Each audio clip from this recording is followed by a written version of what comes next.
ambao Mwenyezi Mungu anasema alam tara kaifa daraba Allahu mathalan kalimatan tayyibatan ka shajaratin tayyibatin asluha thabitun wa far'uha fis samaa tuti ukulaha kulla hinin biidhni rabbiha. Mwenyezi Mungu anapiga mfano mti mzuri kama mfano wa maneno mazuri. Maneno mazuri ni yapi? La ilaha illa Allah Muhammadur Rasulullah. Na huu ndo ufunguo wa peponi. Ukifanyia tatbiq la ilaha illa Allah Muhammadur Rasulullah, njia iko nyeupe kwenda peponi. Ndio maana Mtume akisema man kana akhiru kalamihi la ilaha illa Allah dakhala aljanna. Yeyote ambaye neno lake la mwisho kuondoka katika ulimwengu ni la ilaha illa Allah ataingia peponi. Allahumma ja'alna minhum. Sasa ndio ufunguo wa peponi. Ndio maana Abu Yazid al-Bastami alipoitwa kule kanisani kaambiwa na Mwenyezi Mungu, kapata ilham ndani ya ndoto yake, idhhab ila al-kanisa ila dini al-yahud, nenda kwa mayahudi katika nyumba yao, la'alla Allah yaftahu bainaka wa bainahum wa huwa khairul fatihin. Mungu atakufungulia njia na yeye ni mbora wa kufungulia watu. Nenda kawape dawa uwanufaishe hawa watu wamepotea. Akasimama baba kutoa misa, kuongoza misa ndani ya kanisa. Abu Yazid naye akaingia. Alipomwona Abu Yazid akashtuka, kwa sababu watu wa ummati Muhammad wanaogopewa. La antum ashaddu rahba, mnaogopewa. Aliposimama baba akasema siwezi kuzungumza kitu, wa bainana rajulun muhammadiyun dakhala ad-dira alaina, yuko mfuasi wa Muhammad kaingia hapa atatufedhehesha, mtoeni kwanza. Watu wakazunguka wanamtafuta, yuko wapi? Akamwambia huyu hapo. Akamwambia wama adraka annahu muhammadi, umemjuaje? Akamwambia ashabu Muhammadin simahum fi wujuhihim min athari sujud. Hawa wanajulikana, hawa vipaji vyao vya uso vinang'ara na vina alama maalum kwa ajili ya wingi wa kusujudu, wanajulikana, mtoeni. Akasema wallahi sitoki mpaka Mungu ahukumu kati yangu na kati yenu. Akamwambia kama utoki tutakuuliza masuala, ukijibu umesalimika, ukikosa moja tunakuchinja. Akamwambia niko tayari. Akauliza man huwa al-awwal alladhi la thaniya la, ni nani mmoja siokuwa na wa pili? Akamwambia huyo ni Mola wetu, qul huwa Allahu ahad Allahu samad. Ni nani wa pili wasiokuwa na watatu wake? Akamwambia ni miujiza ya Mwenyezi Mungu miwili ya usiku na mchana. Waja'alna al-layla wan-nahara ayatayn, ukitoka usiku unaingia mchana, ukitoka mchana unaingia usiku. Ndio vitu viwili havina la tatu. Kaambia wama hiya adharu thalatha, ni ipi miujiza mitatu? Akamwambia mambo matatu. Miujiza mitatu ni adharu Musa, ni nyudhuru za Nabii Musa alipoandamana na Khidr. Idha rakiba fi safinati kharaqaha, idha qatala ghulaman faqatalahu, idha ataya ahla qaryatin istata'ama ahlaha faabaw an yudayifuhuma. Ndo nyudhuru tatu, hakukuongezeka la nne. Kaambia ni yapi mambo manne yasiyozidi matano? Akamwambia at-Taura waz-Zabur wal-Injil wal-Qur'an, ni vitabu vinne vya mbinguni. Wakristo, Manasara, Mayahudi walokusanyika pale wanashangaa, huyu mtu aliagana jana kwamba nitakuja kukuuliza haya unijibu, wakati kaingia mgeni hapa. Ni yapi mambo matano hayazidi mambo ya sita? Kaambia as-salawatul khams allati katabahunna Allahu ala ibadihi fi kulli yawmin wa layla, as-subh wal-dhuhr wal-asr wal-maghrib wal-isha. Ni tano tu, au kuna sala ya sita? Hamna, hizo ndo za faradhi. Akauliza ni lipi la sita halina la saba? Akamwambia walaqad khalaqna as-samawati wal-ardha wama bainahuma fi 6 ayyam, tumeumba mbingu 7 na ardhi kwa muda wa siku 6. Baba akamuuliza mbona mwisho wa aya Mungu anasema wama masana min lughub, hatukupata shida za kwa sababu nyinyi mnasema watu wa Sabato Mungu aliumba alafu akachoka akapumzika siku ya 7 kwa uchofu wa kuumba mbingu na ardhi. Mungu akakwambieni wama masana min lughub ay ma ta'ibna hatta nastarih, hatukupata shida mpaka tuvumilie tuanze kupumzika. Kisha akamwambia niambie mambo 7 ambayo hayana la 8. Akamwambia alladhi khalaqa sab'a samawatin tibaqa.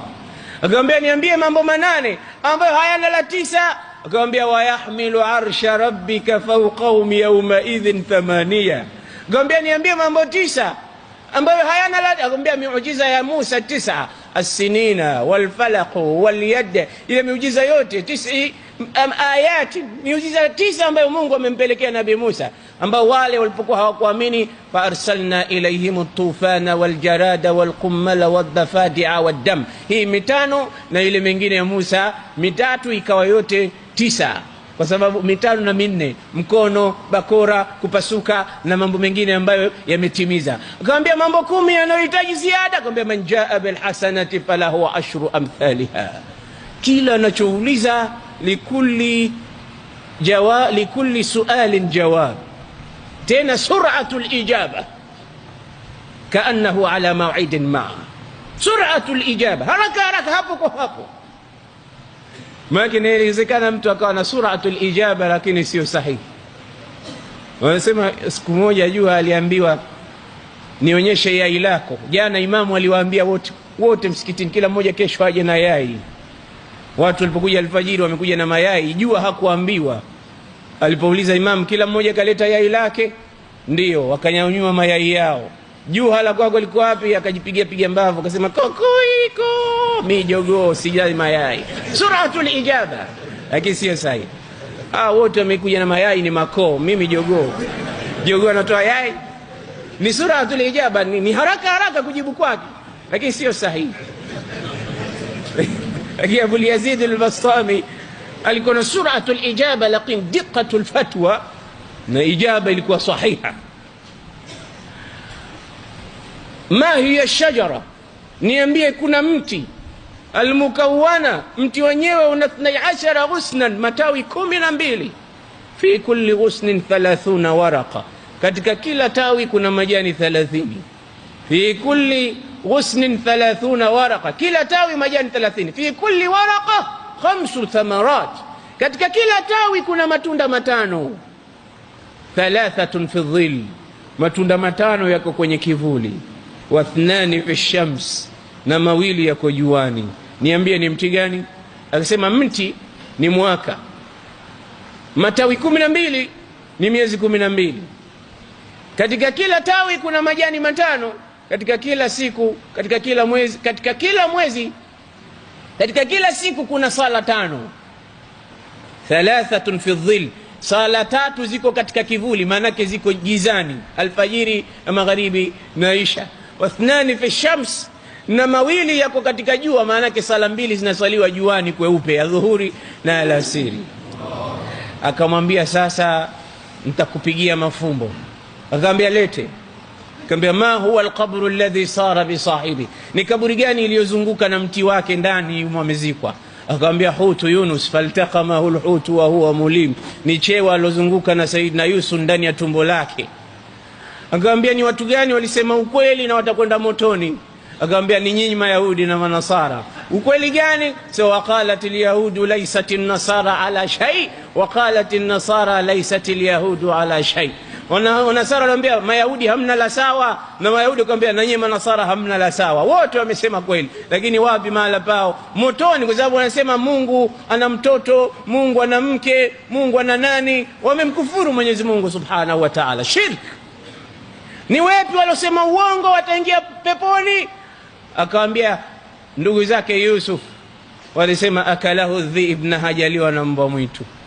Kisha baada Yusuf akamwambia astaghfiru, akawastaghfiria dhambi. La tathriba alaykum alyawma yaghfiru Allahu lakum, la tathriba alaykum alyawma yaghfiru Allahu lakum. Akawaombea msamaha, na baba yao alisimama, saufa astaghfiru lakum rabbi, tamwomba Mungu wangu msamaha akusameheni makosa yenu mlioyatenda. Na Mwenyezi Mungu akiombwa msamaha na samehe, wataibu min adh-dhanbi kaman la dhanba la. Kwa ajili hiyo, hayo ndo maswali uliyouliza, na mimi nataka nikuulize swala moja. Wewe umeniuliza maswali yote hayo, mimi sikuulizi mengi kama yako wala magumu kama hayo. Nitakuuliza swala moja tu. Ma huwa miftahul janna, ni upi ufunguo wa peponi? Anasema fa waqafa albaba madh'ura, akasimama Father amechanganyikiwa, anatazama kushoto na kulia. Wanafunzi wake wakamwambia, makweli leo unatutia aibu, atasaluhu kulla as'ilatin fayujibuk, wewe umemuuliza maswali chungu nzima amekujibu, wayasaluka sualan wahidan fatajaz anil ijaba, wewe unauliza swala moja tu unashindwa kujibu. Akasema, ana a'rifu al-ijabata tamama, mimi najua kujibu, najua sahihi ya ijaba, lakini akhafu alaikum, na kuogopeni nyie, nikijibu siwapati tena kanisani. Akaambiwa, qul wa nahnu waraa, akasema sote tuko pamoja nawe. Akasema, miftahul jannati la ilaha illa Allah Muhammadur Rasulullah. Miftahul janna ni neno la ilaha illa Allah, ndio funguo wa peponi. Kanisa zima likasema la ilaha illa Allah Muhammadur Rasulullah, likabadilishwa likawa msikiti, watu wakamwabudu Mwenyezi Mungu Subhanahu wa Ta'ala. Huyu ni mtu mfano.